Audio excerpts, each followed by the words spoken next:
Sa balitang engaged na si Bea Alonzo kay Vincent ko, may naging reaksyon dito ang aktres.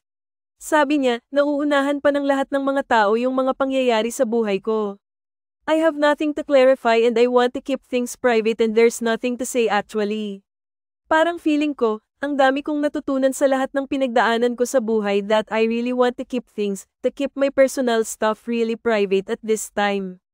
Dagdag pa ni Bea, I've been in the business for almost 25 years na, can you imagine?